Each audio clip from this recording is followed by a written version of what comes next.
할렐루야! 오늘도 하나님께서 예배 가운데 은혜 주시고 기쁨 주셔서 참 감사합니다.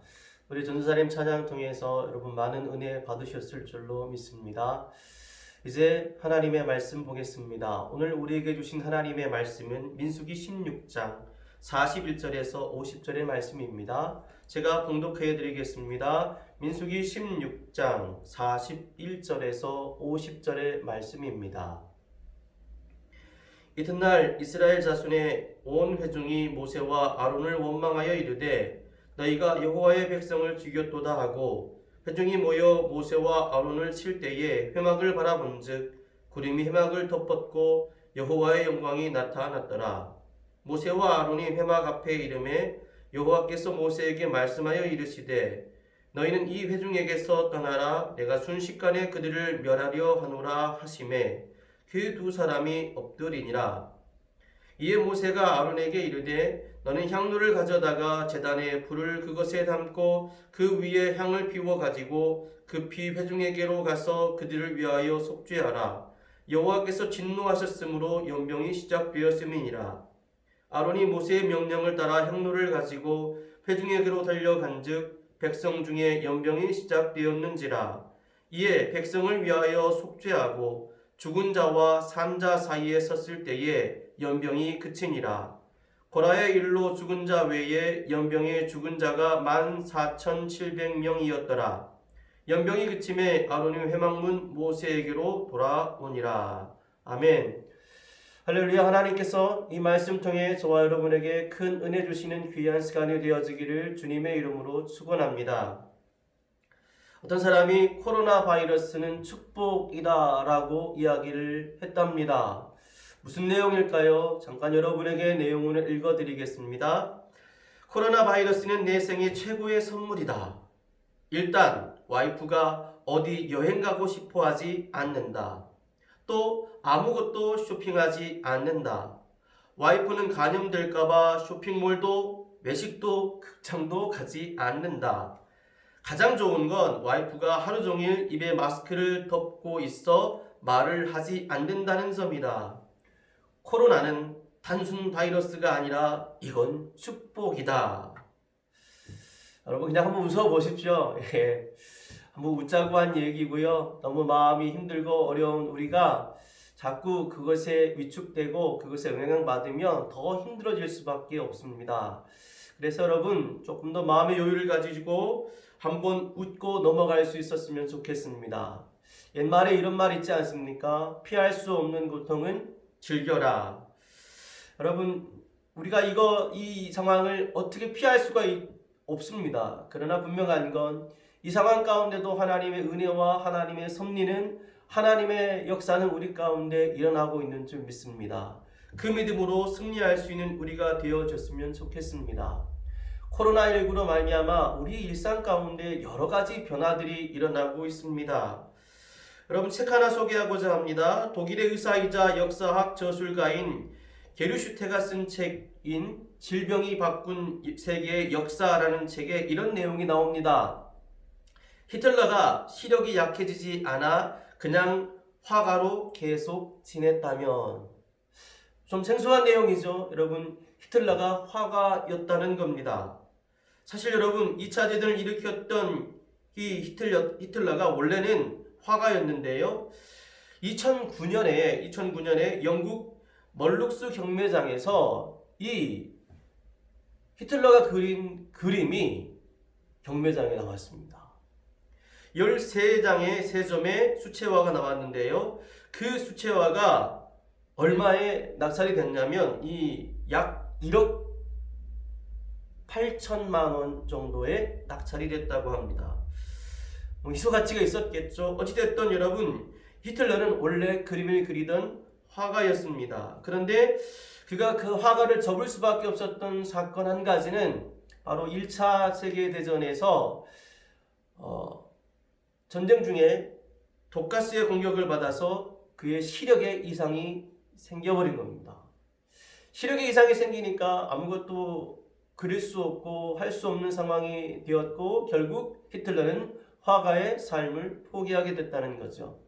만약 히틀러의 시력이 나빠지지 않았다면 과연 2차 세계대전이 우리가 생각하는 그 2차 세계대전이 일어났을까라는 질문을 던지는 겁니다. 미국의 칼럼니스트인 제니퍼 라이트가 쓴 세계를 바꾼 전염병 13가지라는 책에 이런 내용이 나옵니다. 한번 들어보십시오. 공포에 굴복해 남에게 책임지우지 않는 한 우리는 질병과 질병에 붙은 낙인을 이겨낼 수 있다. 서로가 아니라 역병과 맞서 싸울 때 우리는 단지 질병을 물리치는 데 그치지 않고 그 과정에서 인간성을 지켜낼 수 있을 것이다. 여러분, 전염병이 세상의 많은 역사를 바꾸어왔다는 것이요. 그러나 분명한 건 그 전염병과 싸우는 과정에서 인간들은 더 나은 세상, 더 좋은 것을 만들어 가야 된다는 것입니다.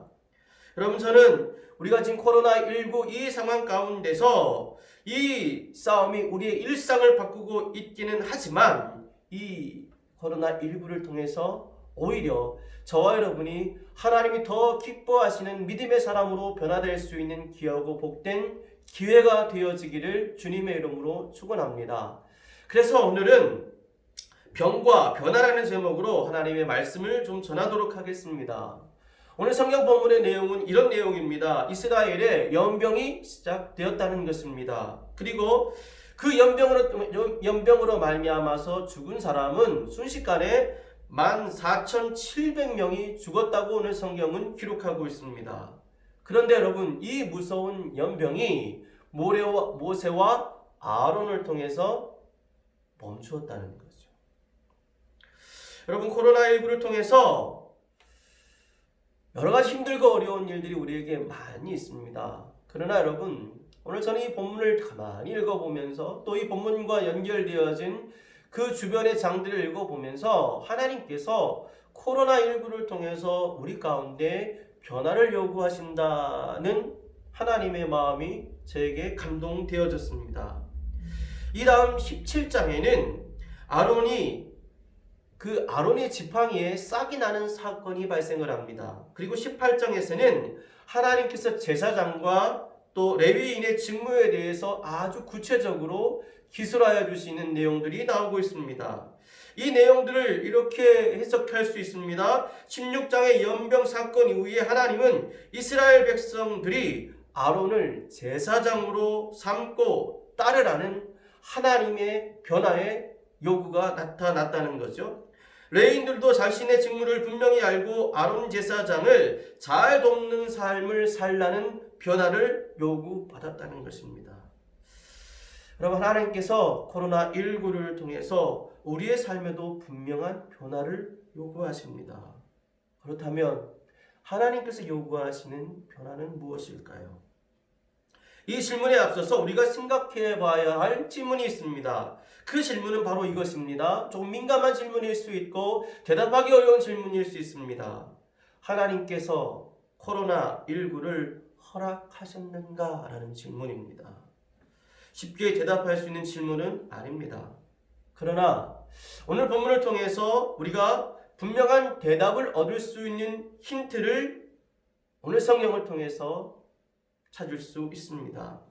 오늘 본문 46절에 보면 이렇게 이야기하고 있습니다. 여호와께서 진노하셨으므로 연병이 시작되었음이니라. 또 48절에는 연병이 그치니라 고 얘기하고 있습니다.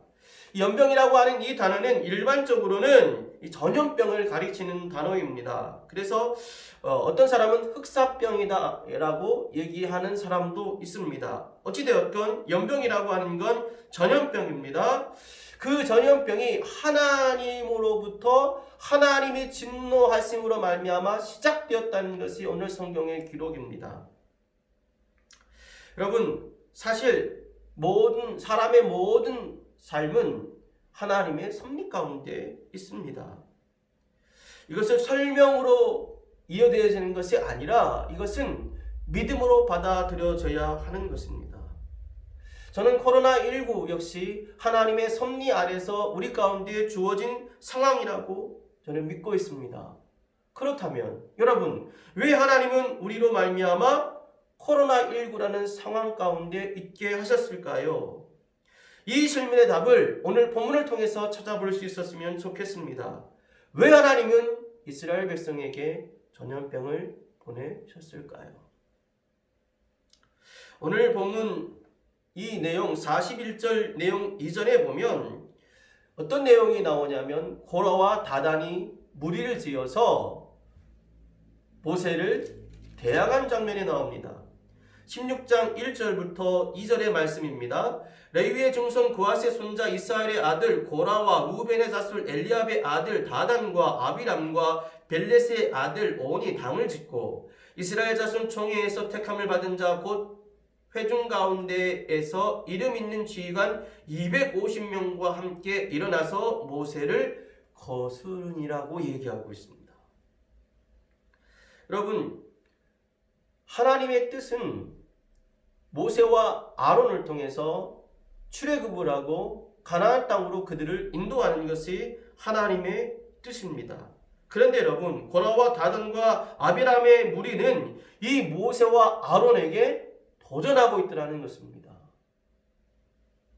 모세와 아론에게 도전하고 있는 이 장면을 보면서 저는 왜 하나님께서 이스라엘 백성에게 연병을 보내셨을까? 그 첫 번째 이유를 하나님의 권위에 도전하고 있기 때문이라고 생각합니다. 여러분, 분명히 고라와 다단과 아비람은 모세와 아론에게 도전하는데 왜 이것을 하나님의 권위에 도전한다라고 얘기하는가? 사무엘상 8장에 보면 늙어가는 이 사무엘에게 백성들이 와서 왕을 요구하는 장면이 나옵니다. 왕을 요구하는 이 상황 가운데서 하나님께서 사무엘에게 하신 말씀이 이렇습니다. 사무엘상 8장 7절의 말씀, 여호와께서 사무엘에게 이르시되 백성이 내게 한 말을 다 들으라.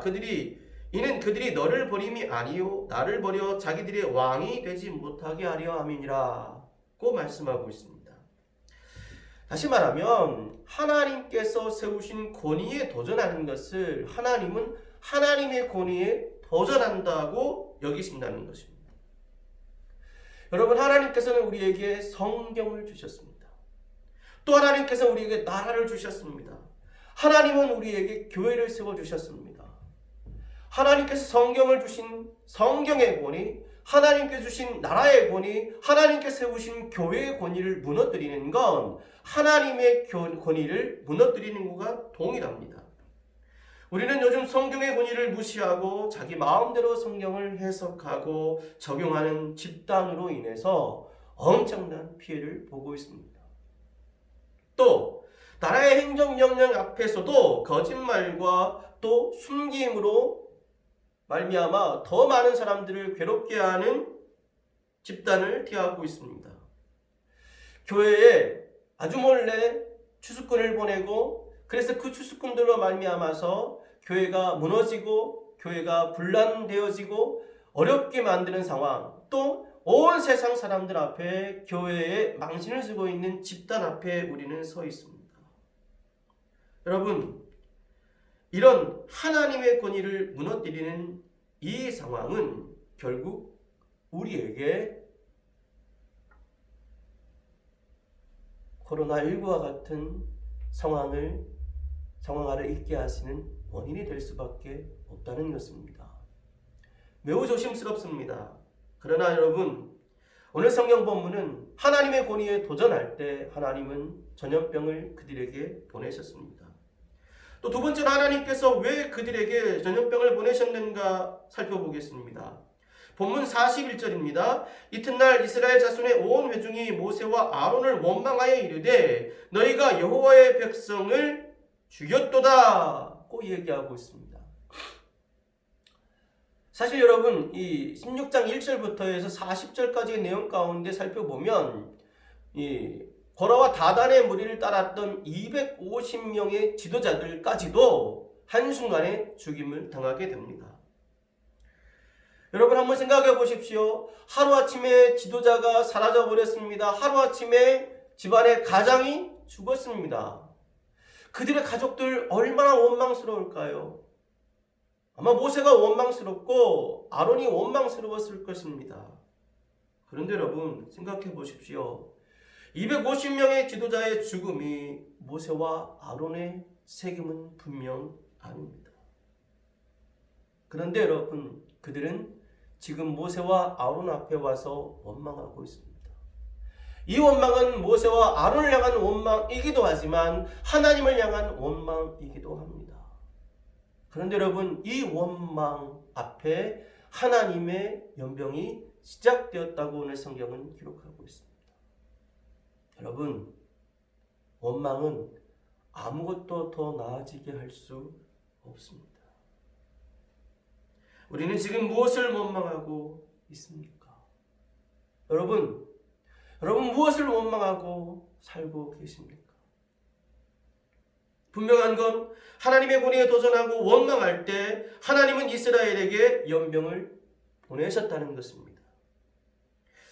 우리는 이 사실을 통해서, 그렇다면 우리가 이 코로나19를 통해서 우리의 삶이 어떻게 변화되어야 될 것인가, 우리가 추구해야 될 변화의 삶은 무엇일까 질문해 봐야 될 것 같습니다.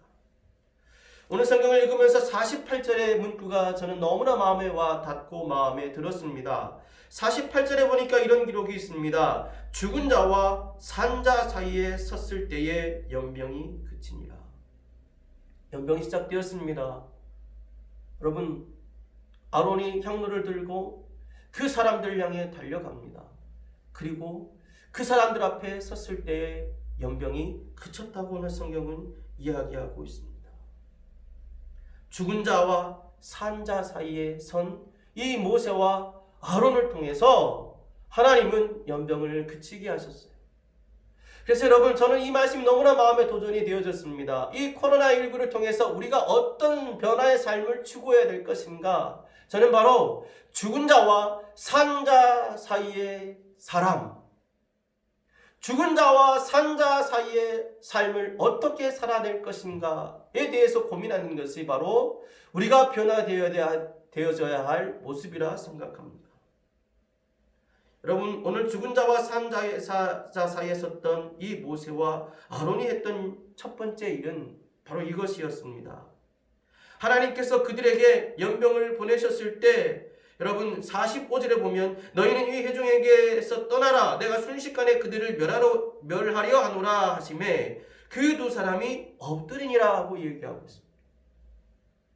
하나님은 전염병이 돌고 있는 그곳을 떠나라고 말씀하시는데 모세와 아론은 그곳을 향해 갑니다. 그리고 하나님 앞에 엎드립니다. 사자가 자기보다 힘이 센 사자 앞에선 엎드립니다. 무슨 말인가요? 엎드리면 더 이상 공격하지 않는다는 것입니다. 엎드리는 사람, 어떤 사람일까요? 바로 하나님의 권위에 복종하는 사람이죠. 우리는 이 닭대가리라고 얘기하는 말이 있습니다. 닭대가리. 머리가 나쁘다는 뜻이죠. 그래서 이 닭대가리야 이렇게 말을 하기도 하는데요. 연구에 의하면 닭이 어떤 집단을 이루고 있는 무리 가운데 들어가게 되면 아주 놀라운 능력을 발휘한다고 합니다. 어떤 능력이냐면 그 무리 가운데 들어가서 얼마 지나지 않아서 자기의 서열이 어느 정도 될 것인가를 빨리 예측을 한다는 것입니다. 그리고 그 무리 가운데 잘 적응을 하더라는 거예요. 생각했던 것보다 닭이 매우 영리하다는 거죠. 학자들은 닭이 IQ가 아주 좋다라고 이야기를 하더라고요. 그러니 닭대가리란 말은 맞지 않는 말 같습니다. 여러분, 닭도요 어느 권위 앞에 복종해야 되는지를 잘 알고 있더라는 것입니다. 말씀을 듣는 저와 여러분, 닭보다는 좀 더 나아야 되지 않겠습니까? 오늘 모세와 아론은 생명과 죽음 앞 사이에서 하나님 앞에 엎드립니다. 14,700명이 죽어가는 그 현장과 그 상황 앞에서 하나님의 앞에 엎드립니다. 우리의 모든 것을 주관하시고 다스리시는 분이 하나님이십니다. 하나님 앞에 엎드리는 사람이 바로 산자와 죽은 자 사이의 사람이라는 뜻이죠. 또 두 번째로 산자와 죽은 자 사이에서는 삶, 그것이 무엇인가 보았더니 여러분 속죄하는 사람입니다. 오늘 성경 본문을 보면 이렇게 하나님께서 진노하시고 연병을 보내시자 모세와 아론이 한 일은 무엇냐면 속죄하는 것이었습니다. 속죄라는 단어가 히브리어로 카파르라고 하는 단어를 사용하는데, 이 카파르라고 하는 단어의 원뜻을 보면 여러 가지 뜻이 있는데, 덮다, 진정시키다, 화해시키다 라는 뜻이 있습니다. 그러니까 여러분, 이스라엘 백성들을 하나님과 화해시키는 거죠. 이스라엘 백성들의 그 악함을 덮고 하나님을 진정시키고 하나님과 이스라엘 백성 사이를 화해시키는 사람, 바로 그 사람을 속죄하는 사람이라고 얘기할 수 있다는 겁니다. 그리고 그 속죄를 행할 때 아론이 가지고 갔던 것은 46절에 보면 이에 모세가 아론에게 이르되 너는 향로를 가져다가 제단의 불에 그것에 담고 그 위에 향을 피워 가지고 급히 회중에게 가서 그들을 위하여 속죄하라고 얘기하고 있습니다. 성경에서 향은 성도의 기도라고 얘기합니다. 코로나19로 말미암아서 여러분 우리는 많이 힘들고 어렵습니다. 그동안 우리 삶 가운데 하나님을 향한 하나님의 권위에 도전했던 우리의 모습은 너무나 많습니다. 그리고 하나님을 향해 원망했던 우리의 모습 또한 너무나 많습니다. 이런 세대 가운데서 여러분 죽음과 산자 사이에 선 사람이 해야 될 일은 바로 속죄하는 것입니다. 사람들을 위하여 기도하고 사람들을 위하여 중보하는 것, 그리고 그 사람들을 하나님과 화해시키는 것, 그것이 바로 산자와 죽은 자 사이에 산 사람이 해야 될 일입니다.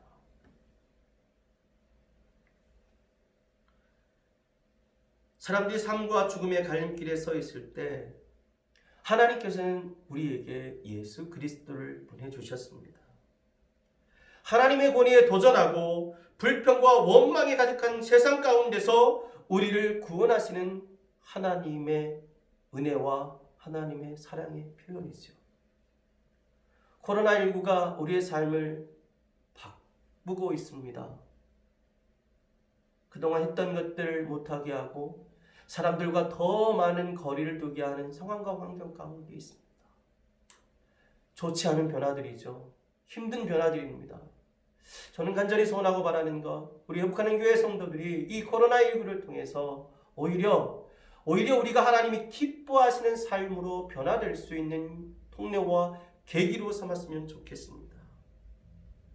하나님의 권위에 도전하는 사람이 아니라, 원망과 불평이 가득한 사람이 아니라 하나님께 엎드리고 속죄하는 삶으로 말미암아 하나님이 기뻐하시는 사람의 삶을 살 수 있기를 주님의 이름으로 축원합니다.